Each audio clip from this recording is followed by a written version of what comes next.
Welcome back to Beehive Language. I'm your teacher Gary, and next we're looking at the topic of family for Part 1 speaking.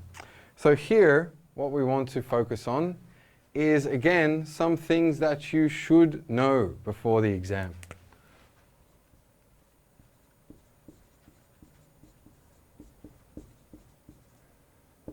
Okay, so let's have a look at the main things that you should know when you talk about your family. All right? So for example, what your parents do. Sorry, not a question. So what your parents do, okay? So you can replace parents here with maybe husband or your wife or some other people in your family, okay? So what your parents do, you have to know what their job is or what their occupation is. You can't just say, oh, I don't know, okay? A lot of students don't even know what their parents do, so you have to know, have to find out if you don't know already. Okay, and also you need to know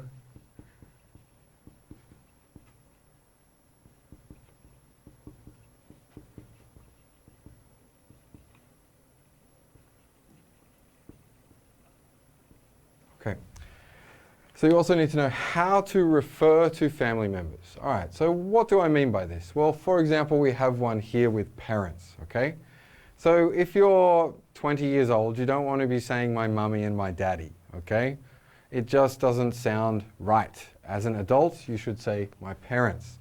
So we have other people in our family, such as our brothers, sisters, grandparents, uncles, aunts, so you should know that. And one of the main ones, especially for Chinese students, is you should know cousin, okay? You often say your brother or your sister, but in English we say cousin, okay? Brother and sister is only for somebody born from the same parents, okay? So if it's your uncles or your aunts' children, then they are your cousins, okay? All right.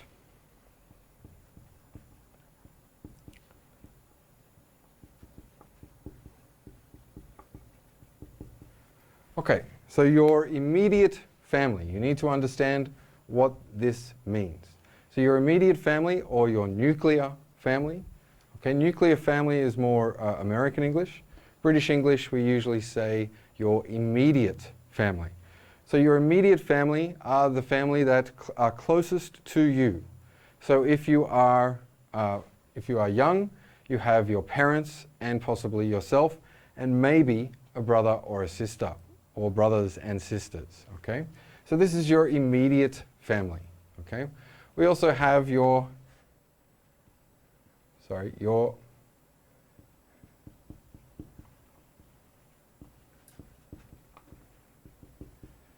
extended family. So your extended family here refers to those other people in your family or relatives,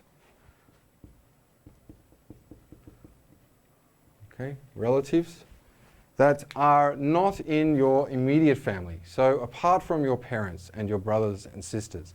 So that includes, as what we said here, uncles, aunts, grandparents, nieces, nephews. You should know all of that vocabulary. And also things like mother-in-law, brother-in-law, those kind of things, okay? All right, so you also should know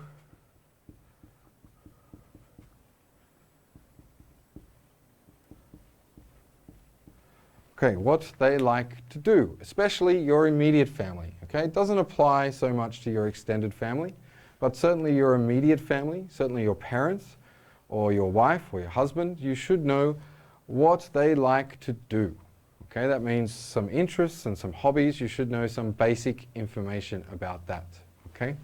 And also something about their likes and dislikes.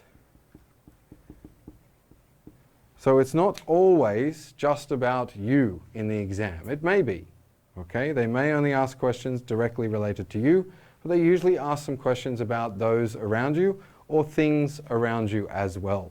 So you need to be able to have some basic information that you can say in this case, okay? All right, so you are expected to know this kind of information. So make sure that you can talk about it easily. Do some practice. Okay. So now I want to move on. I can rub this off.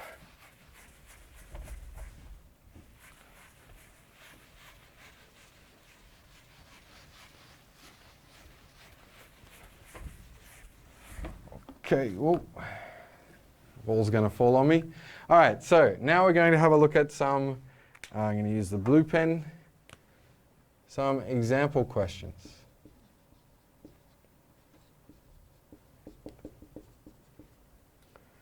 Okay, so I just want to, like I did before with study, okay, I just want to go over some example questions that you may find or you may get in the exam, okay?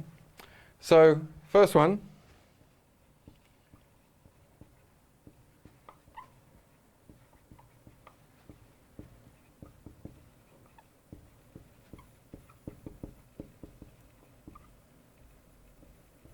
Okay. So this can be a tricky one, especially for Chinese students, okay? Do you have any brothers or sisters? Now, as I said to you before, you guys always call what we call in English our cousins. You call them your brothers and your sisters. So in English we don't do that. So don't fall for the trap where you say, yes, I do. I have this many brothers and this many sisters, when actually you don't. You might be the only child in your family. So if you are the only child in your family, how can you answer this question? So you might say something like, no, I don't have any brothers or sisters. I'm the only child in my family. But I wish I had a sister or a brother, okay? Whichever one you wish you had, okay? And then you might give a reason why you would like to have a brother or a sister, okay? All right, and another question you might get is,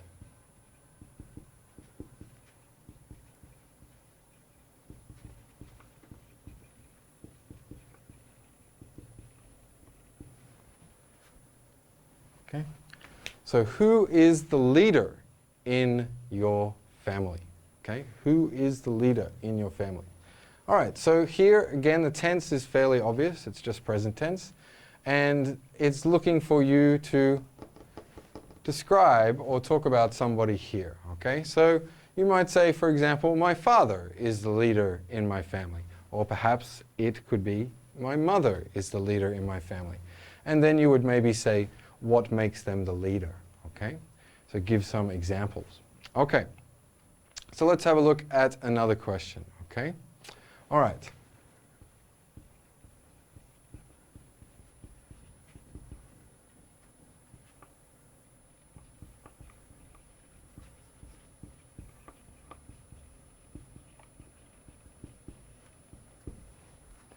Okay, so here we have the question, do you live in a large or small family? Okay? So some people get confused about this question. So your family, okay, usually refers to your immediate family. But, you know, family can include all your relatives, okay? So you can answer this question two ways. You can say, oh, I have a small family. It's just my parents and I'm the only child in my family. You can also, if you have a larger family, so for example, I have a large family, okay, because my parents got divorced and both of them remarried, so I have stepsisters and stepbrothers, and it's a very large family, okay? But it's not my immediate family. So you can maybe talk about the two parts separately. So you might say, oh, my immediate family is quite small, but my extended family is large, okay? All right, so let's have a look at another question that you might get when you're asked about your family, okay? So again, we're looking at the same things that we had before. So they might ask you, do you prefer? Okay, do you prefer, okay, to live in a large or a small family? Okay, so I'll write this up for you.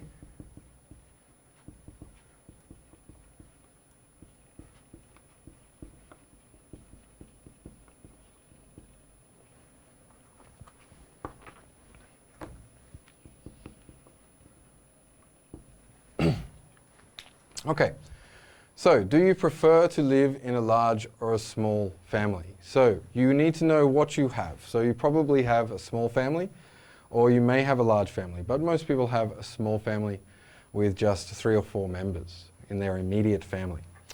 Okay, so for example, if you are an only child, do you like being an only child? Maybe you do. So in this case you would say, I prefer, so you need to show your preference. This is asking about your preference. Okay?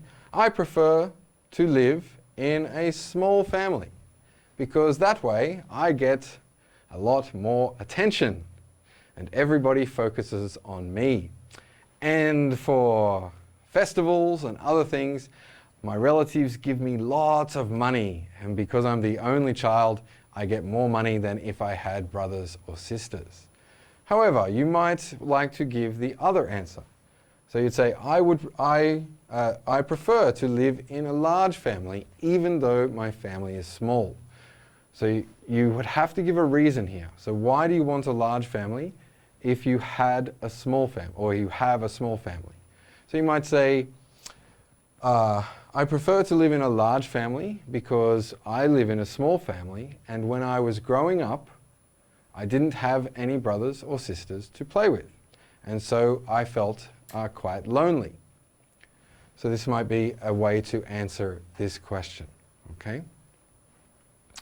All right, and another question they might ask is something about advantages and disadvantages. They usually ask these questions in part 3, but sometimes they like to put them in part 1 as well.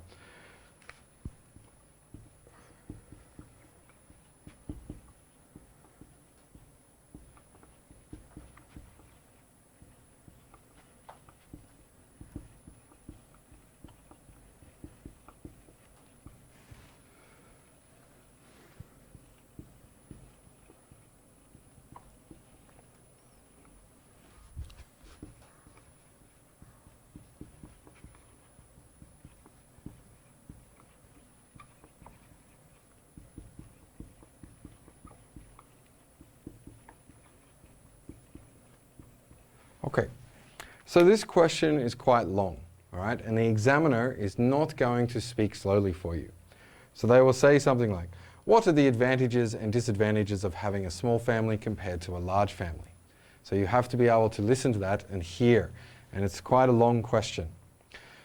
So as I talked about here, okay, they may ask you this question first, okay, and then ask you this question, or one of these. So I've already talked a little bit about perhaps what the advantages or disadvantages of a small family are, or a large family, okay?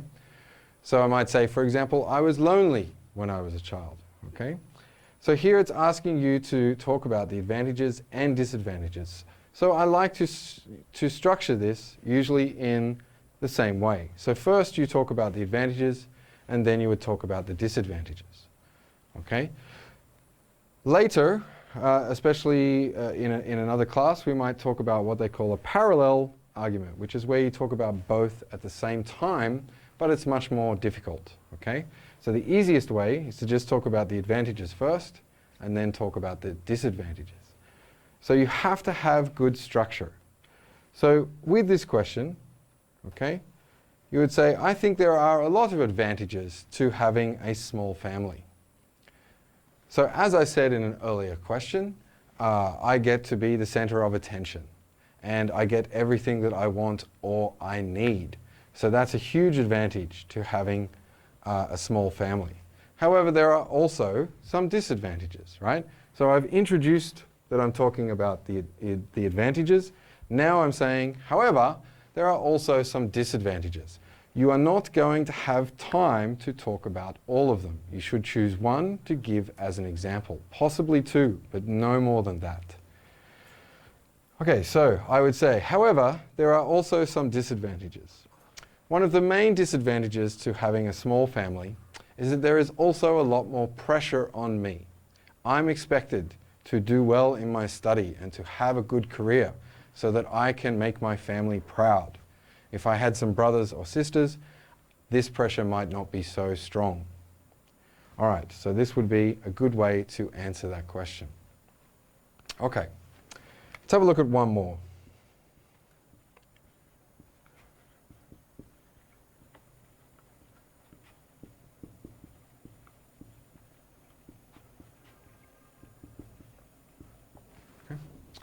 All right. So I might say, do you get on well with your family? Okay. So get on well. What does this mean, to get on well? So get on well means that you have a good relationship with them. You can talk to them easily and you have a strong relationship. So do you get on well with your family? Now this is a tricky question. Most people like to just say, yes, yes, of course I get on well with my family. But you are in an exam, and as I said, the best way is to be honest. So, for example, I have a closer relationship with my mother than I do with my father. I love both my parents, but I get on better with my mother. Okay? It's not that I get on badly with my father, but I get on better. So I might use that in my answer here. Yes, I get on well with my family, but I have to admit, I get on better with my mother than with my father. And then, of course, again, I would go on to explain. So I would say the reason I get on better with my mother is because I find it easier to talk to her. My dad and I sometimes struggle to talk about personal things together. Okay? All right, so I'm going to leave it there for the family part of this. Please check out the common questions as well for some more information about how to answer these questions. And I'll see you next time on Beehive Language.